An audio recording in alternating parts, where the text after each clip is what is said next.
बिस्मिल्लाहिर्रहमानिर्रहीम। अस्सलामुअलैकुम। मैं हूँ अली असगर और आप देख रहे हैं मेरा यूट्यूब चैनल। तहरीक लब्बैक और हुकूमत के दरमियान डेडलॉक बरकरार और हुकूमत ने बड़ा फैसला कर लिया। तहरीक लब्बैक के लॉन्ग मार्च के मुतालिक हसास इदारों की रिपोर्ट सामने आ गई। इस वीडियो में हम इसी के मुतालिक बात करेंगे। नाज़रीन करम, इस वक्त तहरीक लब्बैक का लॉन्ग मार्च सराय आलमगीर में मौजूद है, जबकि दूसरी जानब ये खबरें सामने आ रही हैं कि वहाँ पर पुलिस को भी भारी तादाद में तैनात कर दिया गया है और रास्ते भी बंद हैं। इसके अलावा जहाँ पर तहरीक लब्बैक का ये लॉन्ग मार्च मौजूद है, वहाँ पर इंटरनेट सर्विस को भी मुअत्तल किया गया है।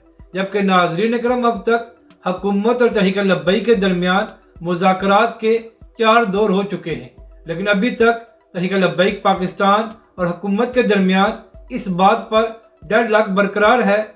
जो तहरीक लब्बैक पाकिस्तान मुतालबा कर रही है कि पेट्रोल की कीमतों में कमी करके पाकिस्तानी अवाम को रिलीफ दिया जाए, जबकि दूसरी जानब जो तहरीक लब्बैक पाकिस्तान पर गैर एलानिया मीडिया और सोशल मीडिया पर पाबंदियाँ लगाई गई हैं, उसके मुतालिक भी बातचीत जारी है, मगर अभी तक हुकूमत ने कोई हतमी फैसला नहीं किया।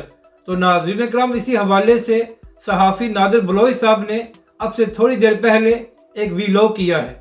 तो नादिर बलोच साहब ने यह दावा किया है कि हसास इदारों के ज़राए का कहना है कि हुकूमत ने फैसला कर लिया है कि किसी सूरत में भी तहरीक लब्बैक के लॉन्ग मार्च को इस्लामाबाद आने की इजाज़त नहीं दी जाएगी। नाज़रीन करम, नादिर बलोच साहब ने इस बात का भी दावा किया है कि हुकूमत का यह फैसला है कि अगर तहरीक लब्बैक पाकिस्तान ने इस्लामाबाद आने की कोशिश की तो फिर उनके खिलाफ एक्शन भी हो सकता है। यानी कि नाज़रीन करम, मौलाना फजल रहमान जो हुकूमत के इत्तेहादी हैं, वो दफ़ा 144 के बावजूद सुप्रीम कोर्ट के बाहर जलसा करके पाकिस्तान के जजेस को धमकियां दे सकते हैं, लेकिन तहरीक लब्बैक पाकिस्तान जो पिछले 25 दिनों से पुरअमन तरीके से अपना लॉन्ग मार्च कर रही है और पाकिस्तानी अवाम के लिए रिलीफ मांग रही है, उसको इस्लामाबाद आने की इजाज़त नहीं दी जाएगी। तो आप यहाँ से अंदाज़ा लगा लें कि पाकिस्तान की हुकूमत किस कदर दोगली है, जो अपने इत्तेहादियों को तो दफ़ा 144 के बावजूद भी जलसा करने की इजाज़त देती है, लेकिन तहरीक लब्बैक के पुरअमन लॉन्ग मार्च को इस्लामाबाद आने से रोका जा रहा है।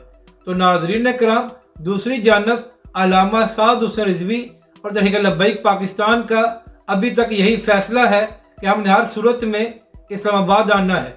तो अब देखना यह है जब हुकूमत और तहरीक लब्बैक के दरमियान मुज़ाकरात का अगला दौर होता है तो उसके बाद क्या चीज़ें तय पाती हैं और क्या तहरीक लब्बैक के सरबराह अल्लामा साद हुसैन रिजवी कल अपने अगले लाएअमल का कोई ऐलान करेंगे या भी मुज़ाकरात का इंतज़ार किया जाएगा।